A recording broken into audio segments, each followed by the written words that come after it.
Before we dive in, a quick but important disclaimer. The content in this presentation is for informational and educational purposes only. It is not financial, investment, legal, or tax advice. The cryptocurrency market is highly volatile and speculative. Please consult with a licensed professional before making any financial decisions. I am not a financial advisor, and this video represents my own research and perspective. Let's talk about your money. The dollars in your bank account, the ones you work 40, 50, maybe 60 hours a week to earn. Have you ever felt like you're running on a treadmill, but the speed keeps getting faster? You save, you try to invest, you do everything you're told to do to get ahead, but the price of everything, from a gallon of gas to a loaf of bread, just keeps climbing. Your savings account pays you a fraction of a percent in interest, while the silent tax of inflation eats away at your purchasing power by several percent every single year. It feels like you're playing a game that's rigged against you, because in many ways you are. You are playing on a financial operating system that was designed for a different era, an analog world. But what if there was a different game? A different set of rules built for the digital age? What if money wasn't controlled by a handful of institutions that can print more of it on a whim, diluting the value of every single dollar you've worked so hard to save?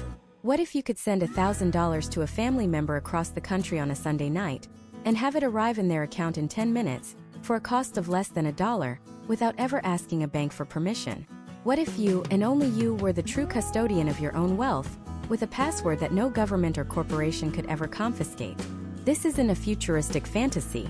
This is the fundamental promise behind a technology that you've definitely heard of, and maybe even dismissed as a fad, a bubble, or something for tech nerds and criminals. I'm talking about cryptocurrency. And no, we're not just talking about obscure coins with dog logos or wildly expensive digital pictures of apes. We are talking about the foundational technology, the blockchain, that represents what could be the most profound evolution in finance since the invention of the stock market. It's a potential upgrade to the entire financial system of the United States and the world. Over the next 10 parts, this series is going to be your definitive guide to understanding this revolution. We are going to cut through the hype, the noise, and the overwhelming confusion. We're not here to tell you what to buy or to promise you'll get rich overnight. We're here to give you something far more valuable, a mental framework to understand why this matters. By the end of this journey, you will understand how this technology could fundamentally change how you save, spend, invest, and even think about the very concept of money. You will understand the arguments for and against it, and you'll be equipped to see its potential impact on your wallet, your career, and your country. To really grasp what's happening, you have to see the world in two parts: the old world and the new. The old world is what we call traditional finance, or TradFi. It's the system of big banks, the Federal Reserve, the New York Stock Exchange. It's a system built on trusted third parties, on gatekeepers. It works, but it's slow, it's expensive, and it's exclusive. Think of it like the Postal Service in 1990. To send a message, you had to write a letter, put it in an envelope, buy a stamp, and trust a massive centralized organization to carry it to its destination over several days.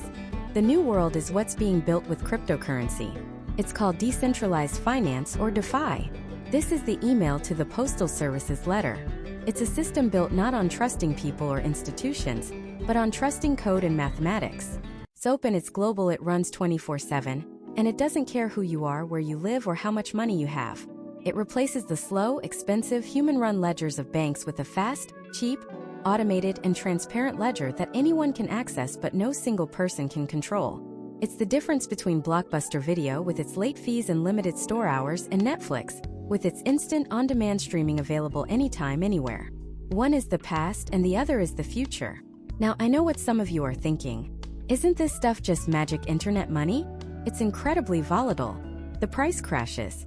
People get scammed. It's not real. And you are not wrong to be skeptical. You should be. The crypto space today is like the early internet in the mid-1990s. It was chaotic, confusing, and full of get-rich-quick schemes and dot-com companies that went bust. People lost a lot of money. The mainstream media called it a passing fad. But underneath all that chaos, something world-changing was being built. The protocols and infrastructure that now power our entire modern world. Google, Amazon, social media, everything you do online were being laid. People who dismissed the entire internet because pets.com failed missed the forest for the trees. They missed the fundamental technological shift. We are at a similar moment right now with finance. The core question we are going to explore in this series is this: how might this new decentralized financial technology reshape the established financial landscape of the United States? This isn't just an academic question. The answer will have profound consequences for everyone. It will affect the power of the US dollar as the world's reserve currency. It will challenge the business models of the largest banks on Wall Street. It could create new avenues for wealth creation for ordinary Americans, or it could introduce new unforeseen risks. This is about more than just Bitcoin's price. This is about the future of property rights. It's about who gets to create money and who gets to control its flow. It's about whether you'll need a bank to get a loan in the future, or if you'll be able to borrow directly from a global pool of lenders through an automated program. It's about whether American innovation will lead this financial revolution or be left behind by it. This technology is a force of nature. It's a torrent of innovation that can't be uninvented, and it's heading straight for the heart of the most powerful economic empire in history. The collision of these two worlds, the old guard of American finance and this new disruptive digital force, will define the economic story of the 21st century. And it's a story that is just beginning. So let's start at the very beginning, with the single most important document in this entire space. A 9-page paper released in the shadow of the 2008 financial crisis that started it all. The paper was titled Bitcoin, a peer-to-peer electronic cash system, and it landed in the inboxes of a small group of cryptographers on October 31, 2008. Halloween. Its author was a ghost, a name nobody had ever heard before, Satoshi Nakamoto. To this day, no one knows who Satoshi is or was. Person, a group of people, we may never know. But what we do know is that in the middle of the worst financial meltdown in 80 years, as giants like Lehman Brothers were turning to dust and the US government was writing trillion-dollar checks to bail out the very banks that caused the crisis, this anonymous figure proposed a radical new way of thinking about money itself. The paper didn't waste time with philosophical introductions. It jumped right into the central problem of every financial transaction we make. The problem of trust. Think about it. When you swipe your credit card at a coffee shop, you're not just paying the shop. You are trusting a whole chain of intermediaries. You trust your bank to have your money. You trust Visa or MasterCard to process the payment. The coffee shop trusts them to deliver the money. We are all forced to trust these massive centralized institutions to act as our middlemen. Satoshi argued that this reliance on trust was the fundamental weakness of our entire financial system. These middlemen, these banks and financial firms can be hacked.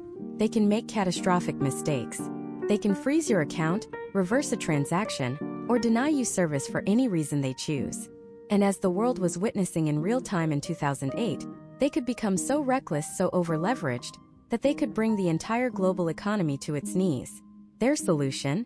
A government bailout, printing more money, which ultimately devalues the dollars in every single American's pocket. It's a system where we, the users, take all the risk while the middlemen reap the rewards and get a safety net when they fail. Satoshi's 9-page paper was a blueprint for an escape.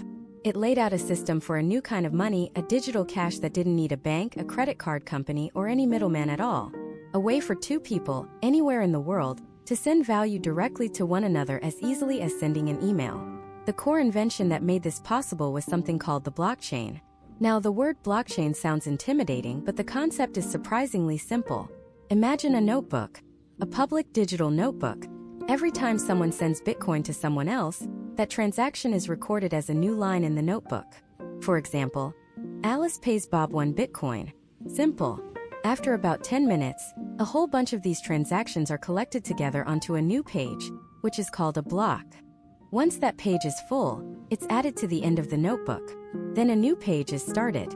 Page after page of transactions added one after another in a chronological chain. A chain of blocks. A blockchain. Here's the first stroke of genius. This notebook isn't kept in one place, like a bank's private server. Instead, a copy of the entire notebook is distributed across thousands of computers all over the world. Anyone who wants to can download a copy and participate in the network. This is the decentralized part of cryptocurrency. There is no central headquarters, no CO, no server to shut down. The ledger, the record of every transaction ever made, is everywhere. This solves a huge problem. If a bank server gets hacked, your financial data is compromised. But with Bitcoin, to change a single transaction, to try and erase the fact that Alice paid Bob, a hacker wouldn't just need to change one notebook. They'd have to find and simultaneously change the majority of the thousands of copies of that notebook, all over the world at the exact same time. It's like trying to change a word in a book after 1 million copies have already been printed and distributed globally. It's practically impossible. This creates a level of security and permanence that no single bank could ever hope to achieve. The transactions are, for all intents and purposes, set in stone. But that raises a critical question. If there's no bank, no visa, no central authority to approve everything, who gets to add the new pages to the notebook? Who makes sure a troublemaker doesn't add a fraudulent page that says, Bob pays himself 1 million Bitcoin? This is where the second and arguably most brilliant part of Satoshi's invention comes in. A process called mining. Think of it as a massive continuous competition. All over the world, powerful computers called miners are racing to be the one to add the next block, the next page of transactions to the chain. To win this race, their computers have to solve an incredibly difficult mathematical puzzle. It's pure guesswork on a cosmic scale, with computers making trillions of guesses every single second. The puzzle is so hard that, on average, it takes the entire global network of miners about 10 minutes to find a solution. When one miner finally finds the answer, they get to do two things. First, they broadcast their solution and their new block of transactions to the entire network. Everyone else quickly verifies that the solution is correct, and the transactions are valid. If it all checks out, they add this new page to their copy of the notebook and the chain grows longer. Second, and this is the crucial incentive, the winning miner is rewarded with a brand new, freshly created amount of Bitcoin. This process, known as proof of work, is what makes the whole system go. It's what secures the network because a bad actor would need an impossible amount of computing power to outrace everyone else and take control. It's what validates transactions without needing a central bank. And it's how new Bitcoin is created and put into circulation, in a predictable, transparent, and unchangeable schedule that was written into the code from day one. Now, let's pause and contrast this with the US financial system in 2008. While banks were being declared too big to fail, and receiving massive injections of newly printed money decided upon in closed-door meetings, Satoshi proposed a system with no bailouts. There is no entity to bail out. While the Federal Reserve was adjusting monetary policy in ways the average person couldn't possibly understand or influence, Satoshi proposed a system where the creation of new money was fixed, predictable, and transparent to everyone. The rules were set from the beginning and couldn't be changed by a small group of powerful people. This wasn't just a technical paper. It was a philosophical statement, a direct response to a financial system that, in the eyes of many, had fundamentally broken its promise to the public. The Bitcoin white paper was a declaration of independence from that system. It presented a vision for a world where money wasn't controlled by governments that could devalue it, or by banks that could gamble with it. It was a system of the people, by the people, for the people, secured by mathematics and code instead of the fallible judgment of men in suits. Of course, in late 2008, this was just an idea. A 9-page PDF file on an obscure mailing list. It was digital dust. There was no software, no users, and the value of one Bitcoin was zero. It was a ghost, an academic curiosity. To go from a theoretical blueprint to a global trillion-dollar asset class, something else had to happen. The ghost had to become a machine. The idea had to be turned into reality. And the story of how that happened, the story of the first ever Bitcoin transaction and the small group of cypherpunks who breathed life into Satoshi's creation, is where this revolution truly begins. The date is January 3, 2009. The world is still smoldering from the embers of the great financial crisis. Confidence in the institutions that were supposed to be the bedrock of our economy is at an all-time low. Banks are being bailed out by governments and ordinary people are paying the price. On this day, in some unknown corner of the internet, an anonymous entity known as Satoshi Nakamoto quietly launches a new kind of network. He or she or they create the very first block in the Bitcoin blockchain. It's called the Genesis block. And embedded within the code of that first block is a secret message, a digital time capsule for future generations to find. It's a headline taken from that day's edition of the Times of London. Chancellor on brink of second bailout for banks. This wasn't an accident. It was a mission statement, a declaration of independence. This new creation, Bitcoin, wasn't just a technological experiment. It was a direct response to the failures of the traditional financial system. It was a protest written in code. But a protest with no followers is just a shout into the void. A network with only one person is just a private computer. Satoshi had built the engine, but now someone had to be brave enough to turn the key. That message went out to a small, obscure mailing list. A community of cryptographers, privacy advocates, and libertarians who called themselves the cypherpunks. For years, they had dreamed of creating a private, untraceable digital cash. They saw the power that centralized authorities, banks, and governments held over individuals, and they believed cryptography was the weapon that could restore that balance. They had tried before. Projects like DigiCash and B-Money had come close, but they all failed, usually because they still relied on a central server, a single point of failure. Satoshi's paper was different. Solved the puzzle. It offered a path to true decentralization. And one man on that list understood its profound implications almost immediately. His name was Hal Finney. Hal Finney was not some random tech hobbyist. He was a legend in the world of cryptography. A graduate of Caltech, he was one of the earliest and most brilliant developers of PGP, or Pretty Good Privacy, the first widely available software that allowed people to encrypt their emails. He was a core member of the cypherpunk movement, a quiet idealist who believed passionately in using technology to protect individual liberty. When Satoshi posted the link to the first ever Bitcoin software, version 0.1, Hal Finney was one of the very first people to download it. Imagine that moment. Downloading a strange piece of software from an anonymous creator on the internet. Could have been a virus. Could have been a prank. But Hal saw the elegance in the code. He saw the potential. He compiled it, ran it, and his computer began to whir. It was now the second node on the Bitcoin network. The network was no longer a solo project, it was a conversation. Hal immediately started emailing Satoshi, pointing out bugs, suggesting improvements. They were two minds, separated by anonymity and geography, working together to nurture this fragile new creation. Hal's computer was now doing something called mining. Put simply, it was dedicating its processing power to solving incredibly complex math puzzles. By solving a puzzle, his computer was helping to verify and secure all the transactions on the network. As a reward for this work, the network would occasionally grant him brand new bitcoins, created out of thin air, just as Satoshi's white paper had described. For about a week, the network existed in this state. A tiny two-node ecosystem with Satoshi and Hal Finney, their computers humming away, solving puzzles, and slowly building a chain of transactions. But there hadn't been a single real transaction between two people yet. The system was running, the coins were being mined, but the fundamental promise of Bitcoin, a peer-to-peer electronic cash system, was still just a theory. The car had been built, the engine was running, but no one had actually driven it down the road. That changed on January 12, 2009. In what would become one of the most significant moments in financial history, Satoshi Nakamoto sent 10 bitcoins to Hal Finney. It was the first ever peer-to-peer Bitcoin transaction. Think about what that meant. For the first time ever, value was transferred from one person to another, anywhere in the world, with no bank, no credit card company, no government, no intermediary of any kind. It was just two people, and a network built on pure mathematics and trust and code. It was the digital equivalent of a handshake, a signal that said, "This works." The idea had jumped from the pages of a white paper into the real world. That simple transaction, from an anonymous creator to a visionary programmer, was the spark that lit the fuse. What was the value of those 10 bitcoins? In US dollars, it was zero. Absolutely nothing. It was just a test. An experiment.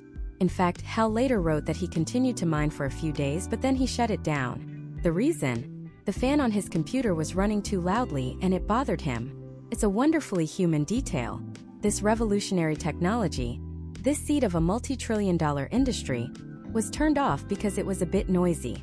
It shows just how early this was. Nobody, not even Hal Finney, could have predicted what was coming. He saw the bitcoins he had mined as little more than a potential lottery ticket, a collector's item from the birth of a fascinating new system. Tragically, Hal Finney was diagnosed with ALS, also known as Lou Gehrig's disease, later that same year. It's a devastating neurodegenerative disease that slowly took away his physical abilities. But it never touched his mind. He continued to code and contribute to the Bitcoin community for as long as he could, using eye-tracking software to write his final forum posts. He saw Bitcoin not as a get-rich-quick scheme but as a legacy. He was a man facing his own mortality, who dedicated his final years to building a system he believed could give future generations more freedom and more control over their own lives. When he passed away in 2014, in an act that perfectly embodied his forward-thinking spirit, his body was cryonically preserved, in the hope that future technology might one day revive him. His bitcoins, the ones he mined at the very beginning, were left to his family. The story of Hal Finney and that first transaction is the heart of Bitcoin's origin. It wasn't created in a boardroom at Goldman Sachs or a research lab at MIT. It was born in the shadows of a global financial collapse, nurtured by a community of idealists and privacy advocates, and brought to life by an anonymous genius and a brilliant cryptographer who saw its potential when no one else did. But that first transaction, as monumental as it was, raised an even bigger question. The system worked. The technology was sound. But a currency with no price isn't a currency. Just a curiosity. How do you go from a 10-coin test between two programmers, worth exactly $0, to something people would actually accept as payment? How does an intangible string of code cross the chasm and become real-world money? The technology had proven itself. Now the social experiment had to begin. The next step in this journey wouldn't involve complex cryptography or brilliant developers. It would involve something far more ordinary, something you can get delivered to your door in 30 minutes or less. The next great leap for Bitcoin wouldn't happen on a forum or in a line of code. It would happen at a pizza parlor, and it would end up costing one man over 10,000 Bitcoins. The price was 10,000 Bitcoins. The prize? 2 large pizzas. On May 22, 2010, a programmer from Florida named Laszlo Hanyecz posted a message on the Bitcoin Talk forum. He wrote, "I'll pay 10,000 Bitcoins for a couple of pizzas. Like maybe 2 large ones so I have some left over for the next day." He specified his preferences: onions, peppers, sausage, mushrooms. Just a standard order. At the time, 10,000 Bitcoins were worth around $41. It was a fair price for 2 pies. For days, nobody took him up on the offer. Bitcoin was still a niche hobby for cryptographers and tech enthusiasts. The idea of trading it for something tangible, something you could actually eat, was completely novel. But then, a teenager in the United Kingdom named Jeremy Sturdivant saw the post. He agreed to the deal. He called up a Papa John's in Jacksonville, Florida, placed the order with his credit card, and had it delivered to Laszlo's house. A short while later, Laszlo posted a picture of his 2 pizzas, triumphantly announcing that he had successfully traded 10,000 Bitcoins for them. This moment, now immortalized as Bitcoin Pizza Day, was more than just a quirky transaction. It was the starting pistol for the real-world utility of cryptocurrency. It was the first time a decentralized, digital currency was exchanged for a physical good. It proved that Bitcoin wasn't just an abstract concept or a computer science experiment. It could actually buy you lunch. Of course, we all know what happened next. The value of Bitcoin didn't stay at a fraction of a penny. It skyrocketed. That $41 pizza purchase would become the most expensive meal in human history. At Bitcoin's peak in 2021, those 2 pizzas were worth over $690 million. $690 million for 2 Papa John's pizzas. It's a number so staggering it sounds like a typo. Laszlo, for his part, has always been good-natured about it, stating that it was important to him to help bootstrap the ecosystem. But the story serves as a brutal, visceral illustration of Bitcoin's journey from worthless nerd money to a global financial asset. The pizza transaction was a proof of concept. It showed Bitcoin could work on a small peer-to-peer scale. But for it to truly demonstrate its power, it needed a use case where its unique properties weren't just a novelty, but a necessity. It needed a market where traditional finance simply couldn't operate. It found that market in the darkest corners of the internet. While Laszlo was enjoying his pizza, another programmer, a young, idealistic libertarian from Texas named Ross Ulbricht, was building something else entirely. Under the pseudonym Dread Pirate Roberts, he was creating an anonymous online marketplace called the Silk Road. The concept was simple and, to many, terrifying. It was designed to be an Amazon for illicit goods, using the anonymizing power of the Tor network to hide user locations and Bitcoin to handle payments. The Silk Road created a global marketplace for things that were illegal everywhere else. For the first time, people could buy and sell drugs, forge documents, and hacking services from the relative safety of their homes, with transactions that were, in theory, untraceable and unstoppable. The Silk Road wasn't just a criminal enterprise. It was a radical experiment in free market ideology. Ulbricht believed in creating a world without government interference, where individuals could engage in voluntary exchange of any kind. And for this vision, Bitcoin was not just a convenient tool. It was the indispensable key. Think about why. If you're running a massive, illegal online marketplace, you can't exactly use PayPal or Visa. Those companies are centralized. They have to comply with laws, they require real names and bank accounts, and they can freeze or reverse transactions at will. A single subpoena would unravel the entire operation. Bitcoin had none of these weaknesses. It was the perfect currency for the Silk Road because it was, by its very nature, anti-establishment. First, it was permissionless. Anyone, anywhere in the world could download a wallet and start receiving and sending Bitcoin in minutes. No ID check, no bank approval, no background check. This opened the door to a global user base that couldn't be vetted or controlled. Second, it was pseudonymous. While every transaction is recorded on the public blockchain, it's only tied to a string of letters and numbers, a wallet address, not a person's name or social security number.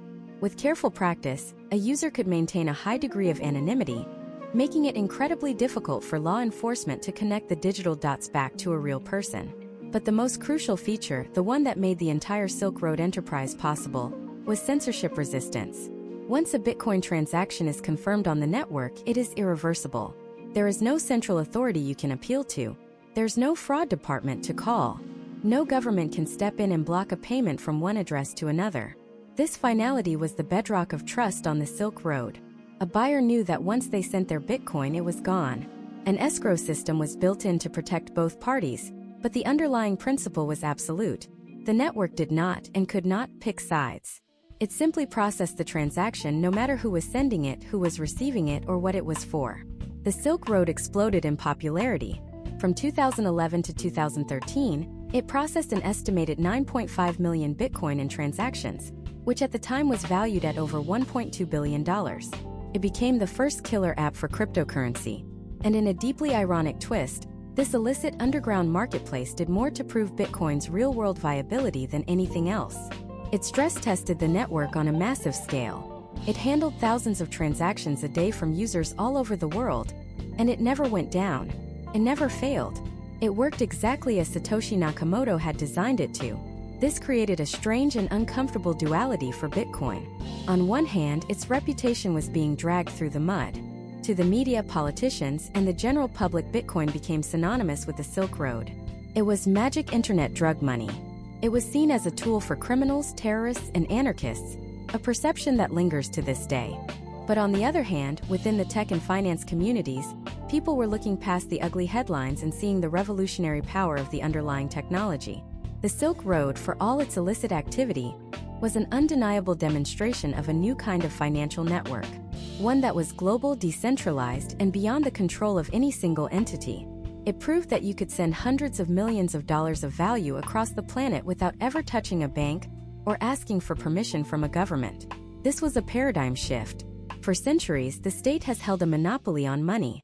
They print it, they control its flow, they surveil its use. The Silk Road represented the first major successful challenge to that monopoly.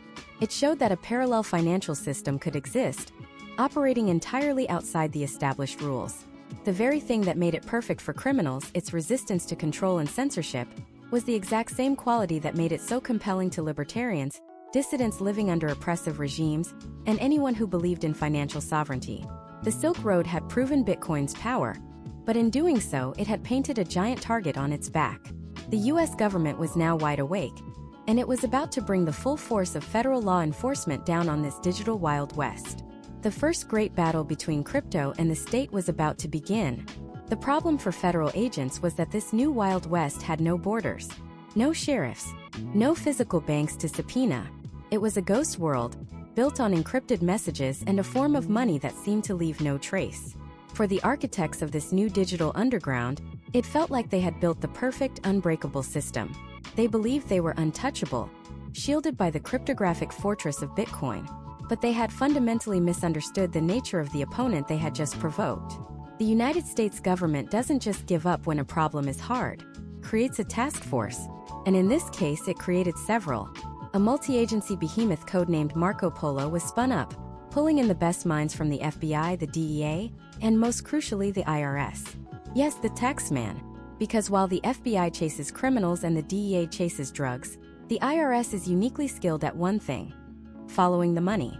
And even though this new money was digital, the agents of the IRS Criminal Investigation Division suspected it wasn't as anonymous as its users believed. Their primary target was the undisputed king of the dark web, the Silk Road. To the outside world, it was a digital cesspool and Amazon for everything illegal. But to its users and its founder, it was a political statement. It was a libertarian utopia, a free market experiment operating completely outside government control. The site's enigmatic leader, who went by the name Dread Pirate Roberts, wasn't just a common criminal. He was a philosopher king, writing long manifestos on the site's forums about individual liberty, the evils of state coercion, and the revolutionary power of their community. He wrote, "Silk Road is a vehicle for a political and social revolution. The state is the primary source of violence, oppression, and theft. We are withdrawing our consent to be governed." He was charismatic. He was brilliant.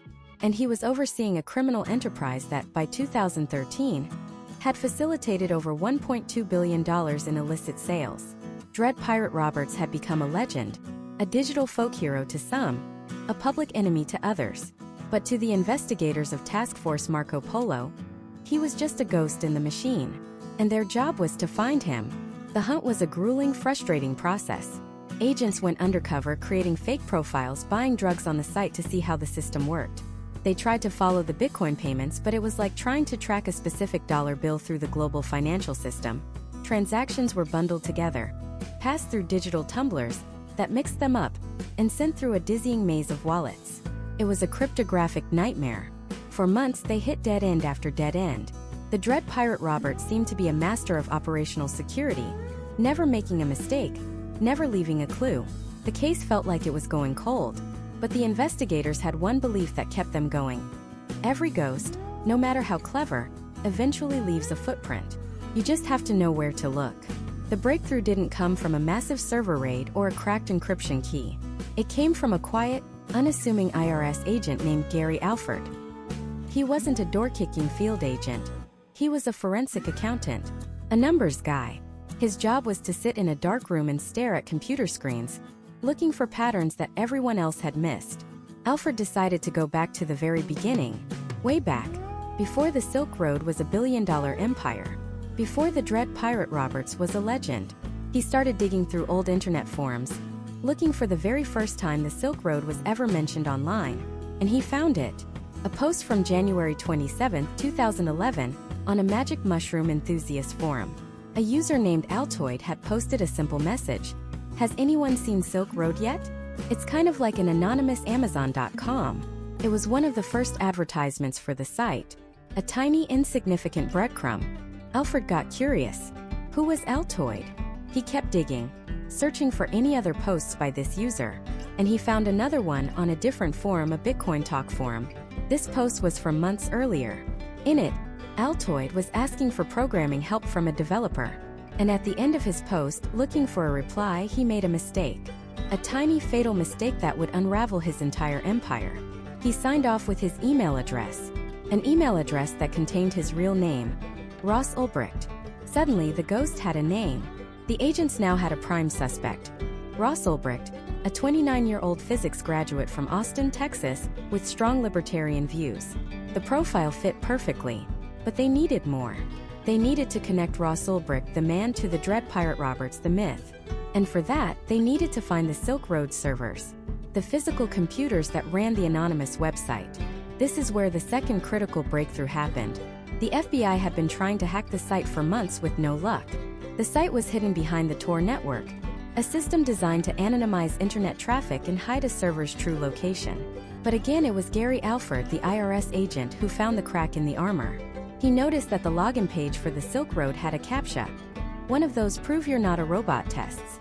Through a complex bit of digital forensics, he realized that this CAPTCHA was leaking information. It was communicating with the site's real server before the Tor anonymizer could kick in.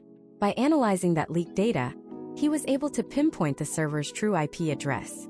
It wasn't in some shadowy data haven. It was in a mundane server farm in Iceland.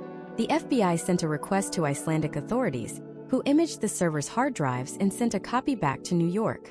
It was the treasure trove they had been dreaming of. On it, they found private messages, financial records, and the personal journal of the Dread Pirate Roberts. They had him. They had it all. The only thing left was to catch him in the act. The final scene played out not in a dramatic shootout, but in the quiet sci-fi section of the Glen Park Public Library in San Francisco. On October 1, 2013, FBI agents tracked Ross Ulbricht there. They knew he was the one, but they needed absolute proof. They needed to catch him logged into the Silk Road's master control panel as the Dread Pirate Roberts. So they staged a scene. Two undercover agents, a man and a woman, began to have a loud, obnoxious argument right behind Ulbricht. As he turned his head, distracted by the commotion, a third agent swooped in, grabbed his open laptop from the table, and passed it to another agent before Ulbricht could even react. They had it. And on the screen, plain as day, was the administrative panel for the Silk Road, logged in under the username Dread Pirate Roberts. The king had been dethroned. The takedown of the Silk Road and the arrest of Ross Ulbricht was a seismic event. It was the shot heard round the digital world. The US government had proven that no one, not even the Dread Pirate Roberts, was beyond its reach.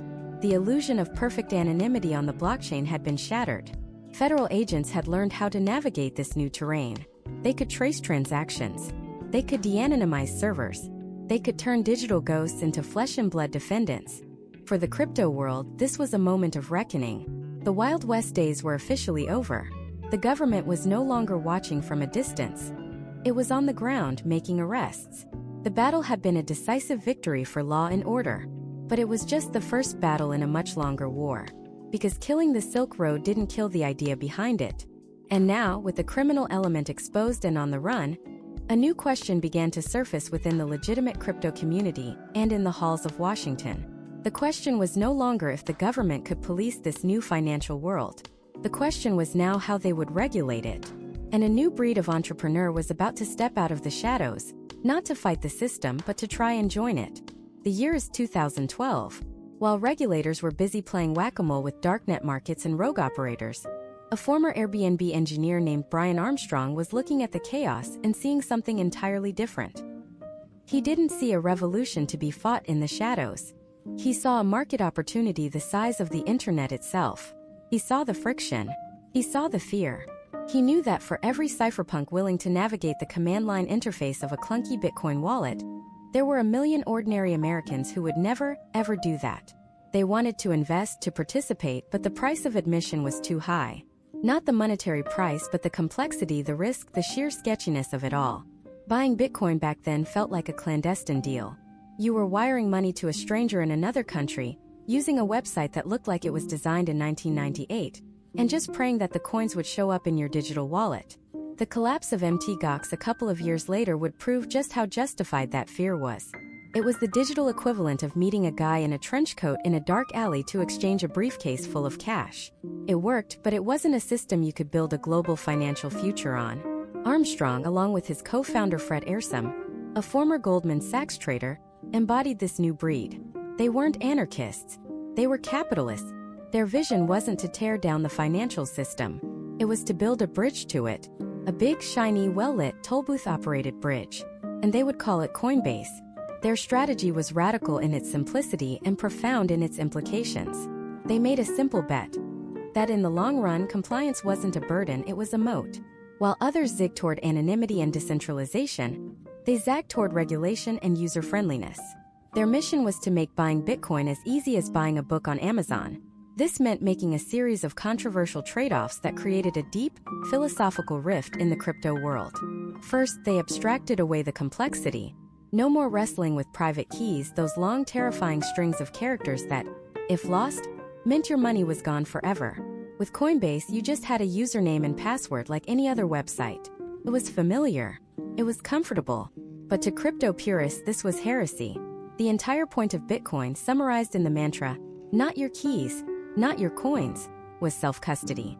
It was about eliminating the need for a trusted third party. Coinbase deliberately reinserted itself as that trusted third party. You weren't holding Bitcoin, you were holding an IOU for Bitcoin from Coinbase. They were the bank. Second, they actively sought regulation. Instead of running from the government, they walked straight into the lion's den. They began the slow, torturous, and incredibly expensive process of acquiring money transmitter licenses in every single state.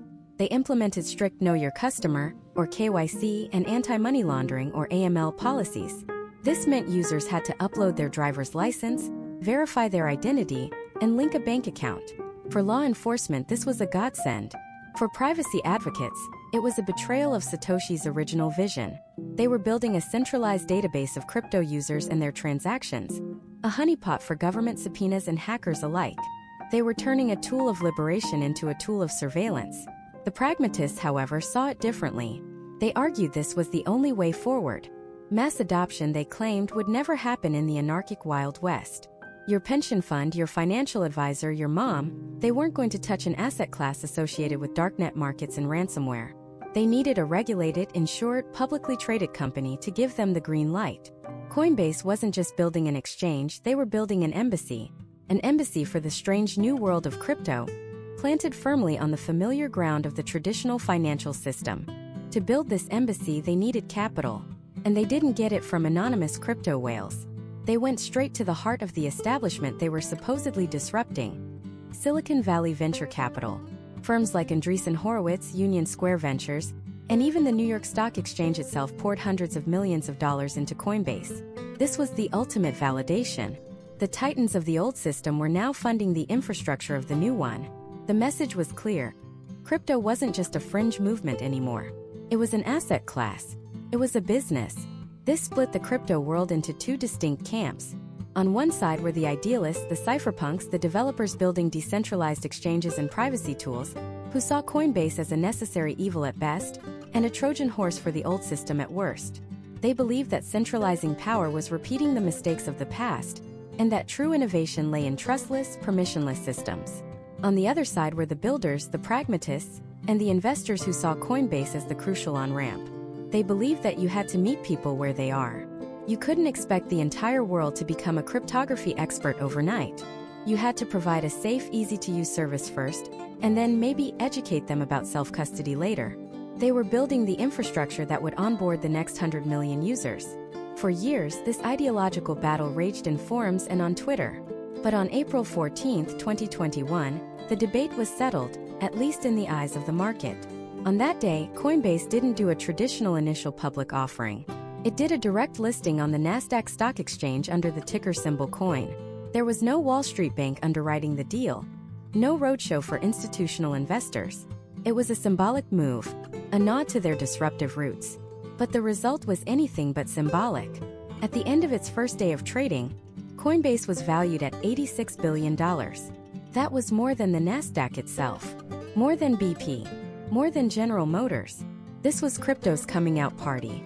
It was no longer a theoretical debate about the future of money. It was an $86 billion fact, trading live on the world's biggest stage. It was a signal to every bank, every regulator, and every politician in America that this was no longer a niche hobby for tech enthusiasts. This was a major new industry, with a powerful publicly traded corporate champion at its center. The success of Coinbase and other regulated exchanges fundamentally changed the battlefield. The fight for crypto's future was no longer just about code. It was now about policy. It was about lobbying. Coinbase and its peers began spending millions of dollars in Washington, D.C., hiring former regulators and congressmen to plead their case. They weren't just a company anymore, they were a political force. And this forced the government's hand. They could no longer afford to ignore it or treat it with piecemeal enforcement actions. They were now dealing with a legitimate American industry, with shareholders, employees, and a powerful voice. But with legitimacy comes scrutiny. By stepping out of the shadows and into the spotlight of Wall Street, the crypto industry had painted a massive target on its back. And one regulator in particular was watching very, very closely. The Securities and Exchange Commission, the undisputed sheriff of Wall Street, saw this burgeoning new world of digital assets not as a technological revolution, but as a massive unregistered securities market operating in plain sight. And they were about to pull out a legal weapon, a law written long before the first computer was ever built, that had the power to redefine the entire industry or destroy it. The weapon was a Supreme Court case from 1946. It had nothing to do with blockchain code or digital assets. It was about orange groves in Florida. A company called W.J. Howie Company was selling tracts of its citrus groves to buyers, many of whom were tourists staying at a nearby hotel. But this wasn't just a simple land sale. The buyers would then lease the land back to a sister company, Howie in the Hills Service, which would manage the groves, harvest the fruit, and market it. The buyers, who were often out of state and knew nothing about farming, would then receive a share of the profits. They weren't buying land to build a house or start their own farm. They were buying a piece of a profit-making enterprise, managed entirely by someone else. The Securities and Exchange Commission, the SEC, stepped in. They argued that even though Howie was selling real estate, what they were really selling was an investment contract, a type of security. The case went all the way to the Supreme Court, which sided with the SEC. In doing so, the court created a simple, elegant, four-part test to determine if a transaction qualifies as an investment contract, and therefore a security. This became known as the Howey test. For nearly 80 years, this test has been the bedrock of American securities law, used to regulate everything from stocks and bonds to more exotic schemes involving chinchillas, whiskey casks, and payphones. And now, the SEC was aiming this Depression-era legal framework directly at the heart of the 21st century cryptocurrency market. The test itself is deceptively simple. First, is there an investment of money? For crypto, that's an easy yes. People buy tokens with dollars, euros, or other cryptocurrencies. Second, is that investment in a common enterprise? This generally means investors are pooling their money together in a single project. Again, for most crypto projects where funds are raised to build a network, that's another easy yes. But it's the last two prongs where the battle truly begins.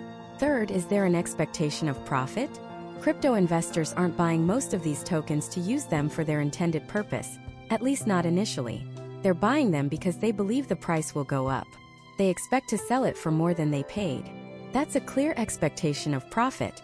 And the fourth, most crucial prong, are those profits derived primarily from the managerial or entrepreneurial efforts of others? This is the kill shot.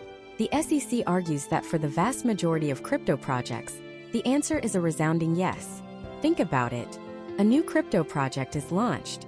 A core team of developers writes the code. A foundation or a company markets the token, lists it on exchanges, forms partnerships, and works to increase its adoption and value. The average buyer isn't contributing to this effort. They're a passive investor betting on that central team to succeed, which would, in turn, drive up the price of the token they hold. From the SEC's perspective, this is no different than buying stock in a tech startup.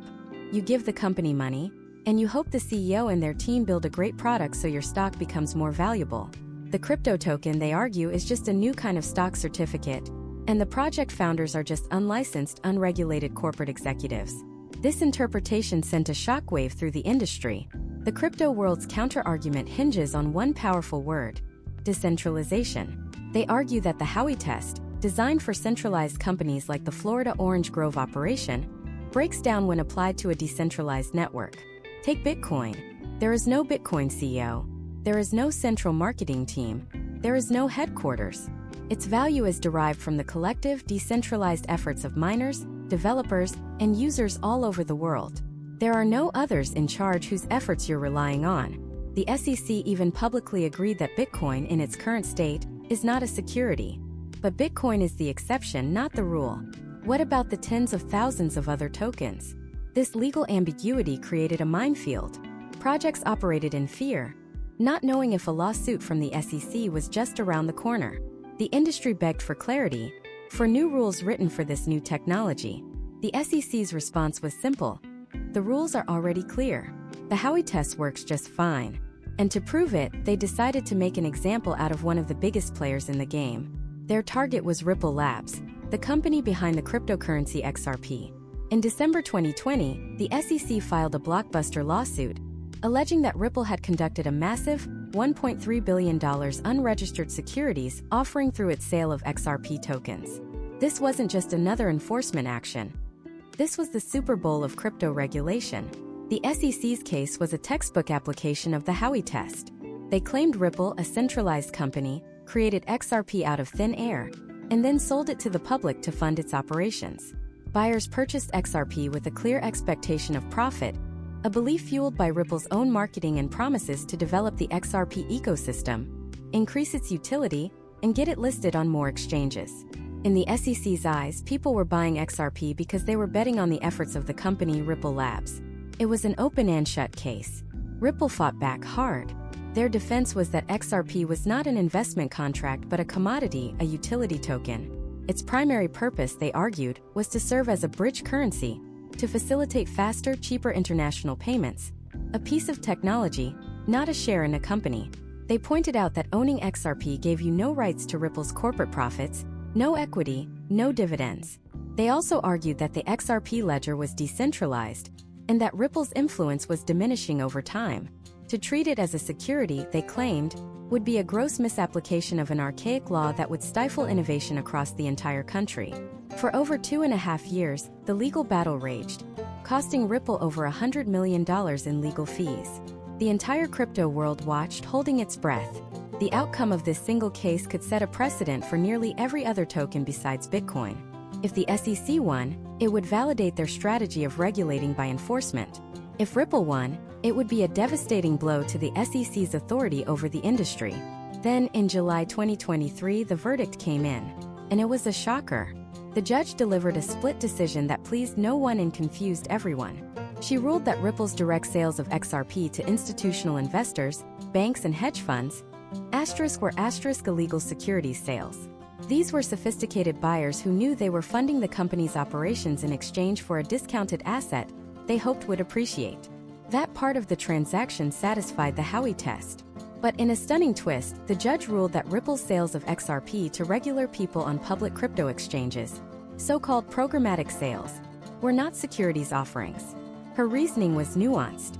She argued that these retail buyers on an exchange like Coinbase or Kraken didn't know who was on the other side of the trade. They weren't buying directly from Ripple. They weren't being courted with promises in the same way institutional investors were. They were responding to market forces, not a direct solicitation from the other, whose efforts they were relying on. The crypto industry erupted in celebration, claiming a landmark victory. The price of XRP nearly doubled in hours. But the celebration was premature. The ruling created a bizarre legal paradox. The nature of an asset, whether it's a security or not, could now depend on how it was sold and who was buying it. The exact same token XRP was a security when sold to a bank but not a security when sold to a nurse in Ohio on her phone. This wasn't the clarity the industry had been praying for. It was chaos. It provided a partial roadmap for crypto companies to sell tokens without violating the law, but it also emboldened the SEC, which immediately announced its intention to appeal the decision. The legal war was far from over. The fundamental question remained unanswered. And by trying to fit this square peg of new technology into the round hole of a 1940s law, the US government had pushed the entire multi-trillion-dollar digital asset industry into a state of profound and perilous uncertainty. The courts had failed to provide a clear answer, leaving a power vacuum that could only be filled by one institution: the United States Congress. The halls of the United States Congress, designed for debate and compromise, had suddenly become the final arena for a technological revolution. But this was not the Congress of the past, capable of forging grand bargains. This was a body defined by razor-thin majorities and a deep ideological chasm. On one side of this chasm stood a powerful coalition of skeptics and outright opponents, a faction we might call the anti-crypto army. Led by influential figures like Senator Elizabeth Warren, they viewed the entire industry not as innovation, but as a digital reincarnation of the Wild West, a lawless frontier built on hype, rife with scams, and designed to prey on the vulnerable. To them, crypto was a threat to consumer protection, a tool for money launderers and rogue nations, and a direct challenge to the stability of the US dollar. Their goal was not to regulate, but to contain, to build a wall around the traditional financial system, so high that this new volatile world could never breach it. Their argument was simple and powerful: we have a system that works, that protects people. Why would we risk it all for a speculative asset with no intrinsic value? They pointed to the spectacular implosions of FTX and Terra Luna, not as growing pains, but as the inevitable, predictable outcome of a fundamentally flawed idea. On the other side of that chasm was an equally passionate, though perhaps less politically entrenched, group, the Pro-Innovation Caucus. A bipartisan collection of lawmakers like Senators Cynthia Lummis and Kirsten Gillibrand, who saw something entirely different. They looked at the same technology and saw not a threat but an opportunity. An opportunity to build a faster, cheaper, more inclusive financial system. They argued that blockchain technology represented the next great leap forward, akin to the internet itself, and that for the United States to clamp down on it would be a catastrophic, self-inflicted wound. It would mean ceding leadership of the next generation of finance to other countries in Europe and Asia who were already racing to create clear, welcoming regulations. Their fear was that America, in its caution, would become a technological backwater, watching from the sidelines as the future was built elsewhere. They championed legislation aimed at creating clarity, at drawing clear lines in the sand to separate the legitimate innovators from the outright frauds. They wanted to provide a pathway for crypto companies to operate legally within the United States, to pay taxes, create jobs, and build on American soil. This fundamental disagreement wasn't just a policy debate. It was a philosophical war over the future of money and control. And so the legislative battlefield was drawn. Bills were introduced with grand-sounding names, each a salvo in this ongoing conflict. The Lummis-Gillibrand Responsible Financial Innovation Act was a landmark attempt to create a comprehensive framework, assigning roles to both the SEC and the CFTC, and trying to define once and for all what makes a digital asset a security versus a commodity. It was a bold, ambitious effort to solve the puzzle that the courts could not. At the same time, in the House of Representatives, Congressman Patrick McHenry pushed the Financial Innovation and Technology for the 21st Century Act, another meticulously crafted bill aimed at providing a clear path to registration and compliance for crypto firms. But in the grinding partisan machinery of modern Washington, good ideas and detailed proposals are often not enough. These bills and others like them entered a legislative graveyard. They were debated in committees, praised by supporters and condemned by opponents, but they struggled to gain the momentum needed to reach a floor vote. The political calculus was brutal. For many lawmakers, a vote on crypto was a high-risk, low-reward proposition. Vote in favor, and you open yourself up to attack ads painting you as a shill for a volatile, risky industry. Vote against it, and you risk alienating a growing, passionate, and increasingly well-funded constituency of tech-savvy voters. The safest option for many was to do nothing at all, to let the agencies and the courts fight it out, keeping their own hands clean. While Congress was locked in this stalemate, a new force was beginning to exert its influence in the corridors of power. The crypto industry, once proudly anti-establishment and dismissive of Washington politics, had woken up to a terrifying reality. You can either have a seat at the table, or you can be on the menu. And so began one of the most explosive lobbying blitzes in recent memory. Companies like Coinbase, Ripple, and venture capital firms like Andreessen Horowitz began pouring hundreds of millions of dollars into what's known as the K Street Offensive. They hired legions of former regulators, congressional aides, and seasoned political operatives. They blanketed the airwaves with ads, sponsored think tank reports, and formed super PACs to support crypto-friendly candidates. Their message was a classic appeal to American ideals: innovation, economic growth, and global leadership. They were no longer just a band of cypherpunks. They were a professional, polished, and incredibly well-funded political machine. But they weren't lobbying in a vacuum. On the other side stood one of the most powerful and entrenched interests in the history of the United States: the traditional banking lobby. The American Bankers Association and its Wall Street allies have deep, decades-long relationships in Washington. They don't need to introduce themselves. Their calls are always taken. And their message was subtle but devastatingly effective. They weren't necessarily calling for an outright ban on crypto. Instead, they argued for something that sounded eminently reasonable: same risk, same regulation. They insisted that if these new crypto companies wanted to offer bank-like services, they should be held to the exact same stringent and incredibly expensive regulatory standards as banks. It was a brilliant strategy. On the surface, it sounded like a fair appeal for a level playing field. In reality, it was a potential death sentence for many crypto startups, which lacked the multi-billion-dollar compliance departments of a JP Morgan Chase or a Bank of America. It was a quiet war, fought not in public hearings but in private offices, a battle between old money and new tech for the ear of the lawmaker. This congressional paralysis and the escalating lobbying war created a dangerous power vacuum. With no clear rules of the road from the one body empowered to create them, the United States was falling behind. Capital and talent began to flow overseas, to jurisdictions like Dubai, Singapore, and the European Union, which had embraced the need for regulatory clarity. Major American crypto firms began opening international headquarters, making it clear that while they wanted to stay in the US, they couldn't afford to build their businesses on a foundation of pure uncertainty. The stakes were no longer just about the price of Bitcoin. They were about whether the next iteration of the Internet, the so-called Web3, would be built with American values of openness and free speech, or if it would be dominated by authoritarian regimes. As the months dragged on, the gridlock seemed unbreakable. The two sides were too far apart, the political incentives too misaligned. It seemed America was destined for years of ambiguity, a slow bleed of innovation as the rest of the world moved on. It appeared that nothing short of a seismic event could possibly break the logjam and force Congress to finally act. And then, as the political world began to turn its attention to the horizon, just such an event began to take shape. It wasn't a market crash or a new technological breakthrough. It was something far more powerful, something that fundamentally alters the calculus for every single person in Washington. a presidential election. Suddenly, cryptocurrency was no longer a niche policy issue to be debated in dusty committee rooms. It was becoming a campaign issue, a political football in the battle for the hearts and minds of the American voter, and a potential wedge issue that could swing critical votes in key states. The battle was about to move out of the marble halls of Congress and into the town halls and debate stages of the 2024 election cycle, where the future of the entire industry would be put to the American people themselves. The stalemate was about to be broken one way or another. And so, the battle lines were drawn not in code but in campaign slogans.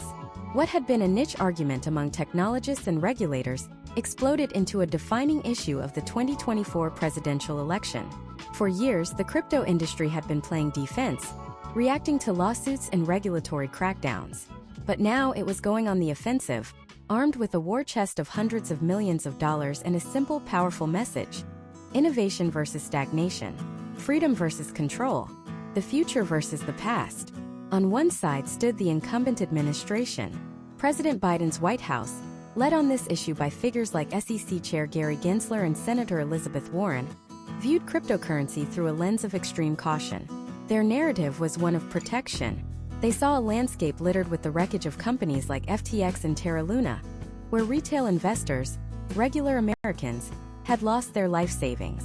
To them, crypto was the Wild West, a chaotic frontier filled with fraud, scams, and market manipulation that threatened the stability of the entire financial system. Senator Warren famously declared she was building an anti-crypto army, framing the fight as a moral crusade to protect consumers from a predatory industry. The administration's approach was clear: rein it in, regulate it heavily, and subordinate it to the existing banking system.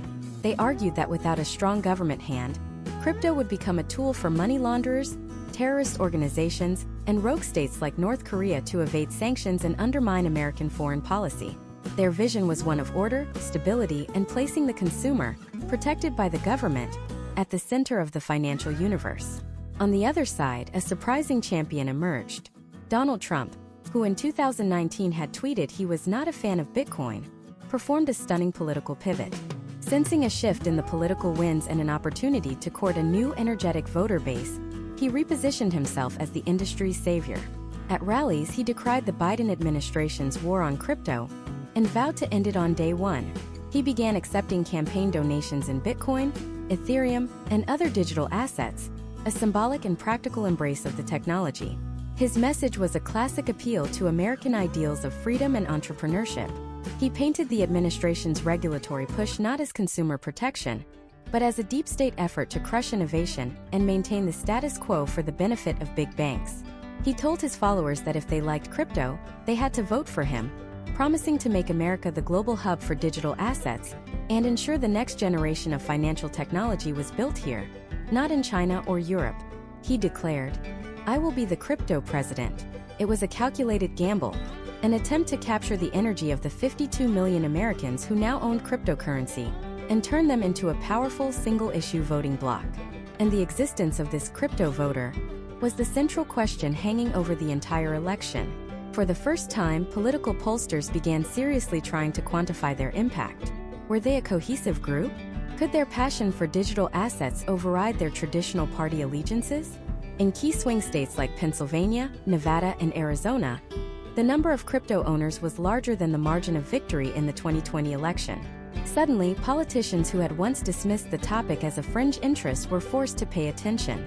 Super PACs, funded by crypto giants like Coinbase and Ripple, poured over $100 million into key congressional races.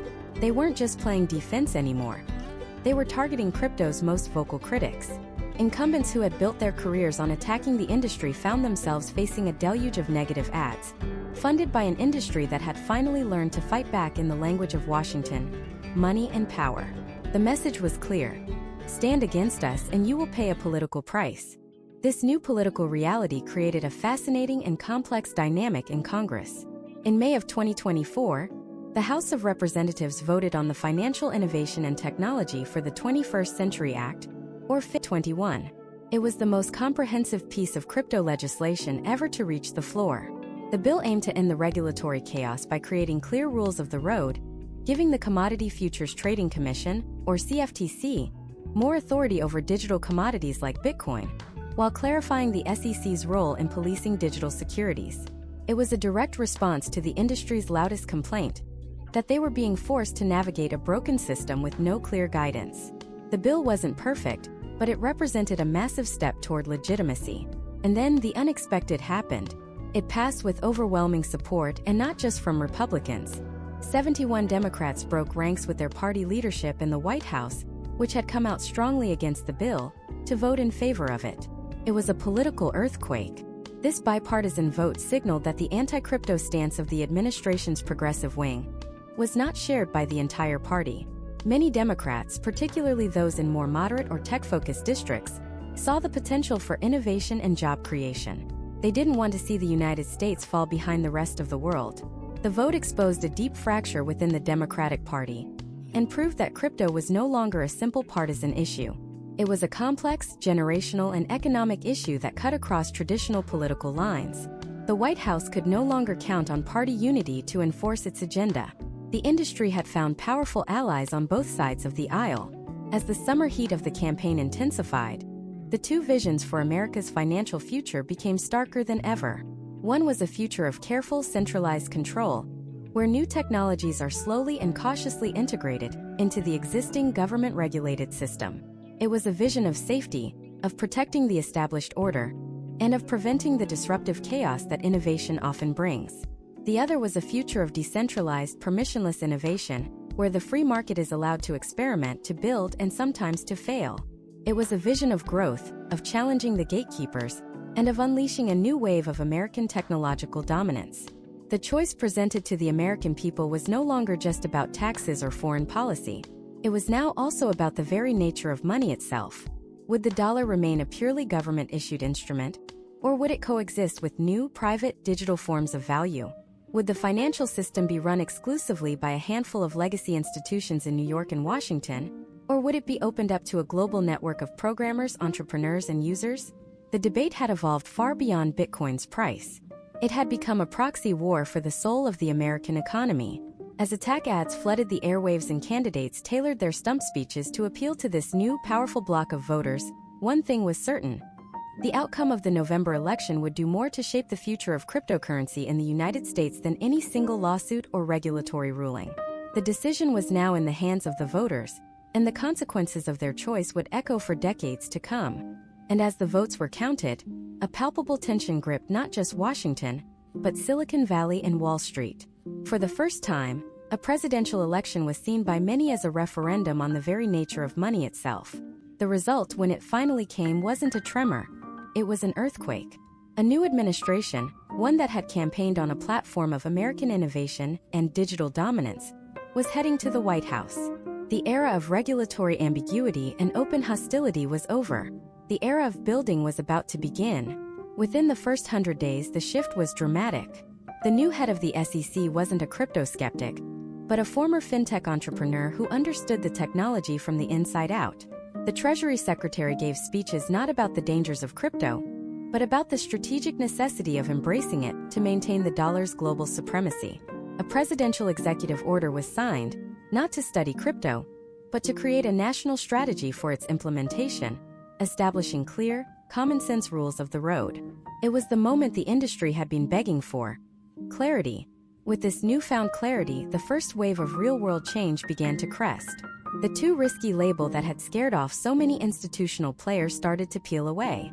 Pension funds, university endowments, and major Wall Street banks, which had previously only dipped a toe in the water, now began to dive in. Billions, then trillions of dollars in institutional capital were unlocked, seeking a home in this newly legitimized asset class. Bitcoin and Ethereum weren't just speculative assets anymore. They were becoming a standard, albeit small, part of diversified investment portfolios, sitting right alongside stocks and bonds. But the most profound changes weren't happening in the boardrooms of Manhattan. They were happening on the smartphones of ordinary Americans. Companies that had been operating in legal gray areas suddenly had a green light. Imagine a small business owner in rural Texas, struggling to get a loan from a traditional bank. Now she could access a global pool of capital through a decentralized lending protocol, getting a loan in minutes at a competitive rate, with the terms transparently coded into a smart contract. The gatekeepers were being bypassed. Or think about the artist in Brooklyn who could now sell her digital work directly to a global audience, embedding a royalty into the NFT that paid her a small percentage every single time it was resold forever. This wasn't just a new market. It was a new economic model for creators, one that gave them power and ownership in a way that was never before possible. The promise of banking the unbanked started to materialize, too. Fintech apps built on crypto rails could offer near-zero-fee international remittances, allowing an immigrant in California to send money home to his family in Mexico instantly, without a third of it being eaten by fees. This wasn't a hypothetical use case anymore, it was a lifeline. Then came the concept that truly started to bend the fabric of the old financial world: the tokenization of everything.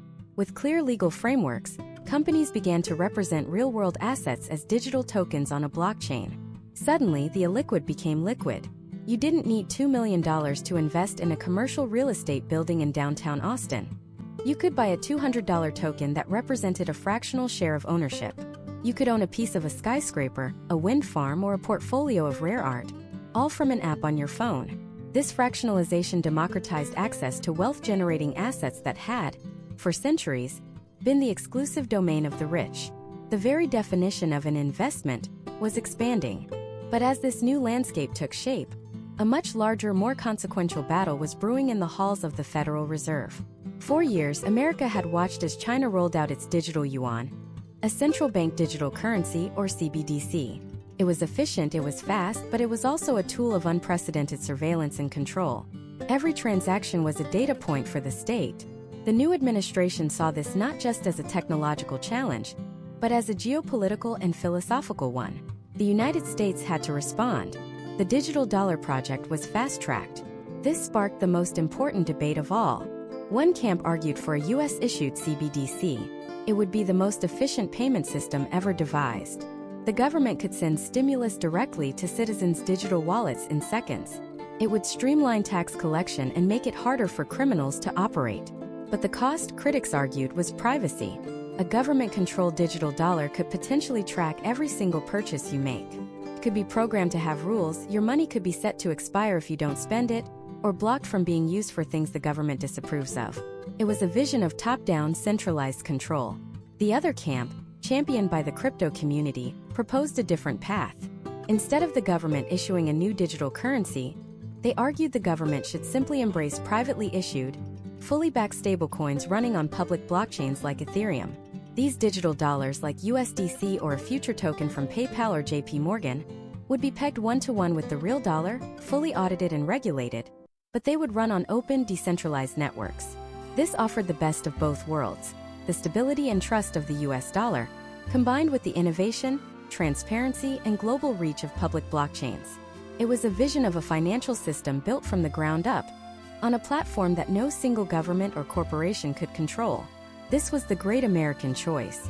Would the future of money be centralized or decentralized? Would it be a system of control or a system of open access? The decision would set the course not just for the US economy, but for the future of freedom in a digital age. By embracing the broader ecosystem of digital assets, America began to reverse the brain drain of the previous decade. The brightest engineers and entrepreneurs who had left for crypto-friendly hubs like Dubai, Switzerland, and Singapore started to come back. The US, which had defined the internet age, was now positioning itself to define the value age. It became the global standard setter for digital asset regulation, creating a model that prized both innovation and consumer protection. Of course, this transformation was not without its perils. The transition was messy. New, more sophisticated scams emerged. The volatility didn't just disappear overnight, and people still lost money on risky bets. The old guard of the financial system didn't give up its power gracefully, lobbying hard to stifle a technology that threatened its very existence. And the ultimate fear remained: that even with decentralization, power would simply reconsolidate. That a handful of large validator companies or protocol politicians would end up controlling these new networks, recreating the same centralized systems we were trying to escape, just with new names and a fancier technology stack. The reshaping of the US financial landscape, it turned out, wasn't a single event. It wasn't a law passed or a technology launched. It is a continuous unfolding process. A tug-of-war between the old and the new, between centralization and decentralization, between control and freedom. The story of cryptocurrency in America is not just about code or markets or regulations. It's a story about what we value. Do we value the stability of the familiar or the potential of the unknown? Do we trust our established institutions, or do we dare to trust a new system built on mathematics and transparency? The technology is simply a tool. It is a mirror that reflects the society that builds it. And as we stand at this historic crossroads, the ultimate question is not what cryptocurrency will do to our financial system, but what we will choose to do with it. The code has been written. The networks are running. The future is not something that happens to us. It is something we build one block at a time, and the next block is ours to create.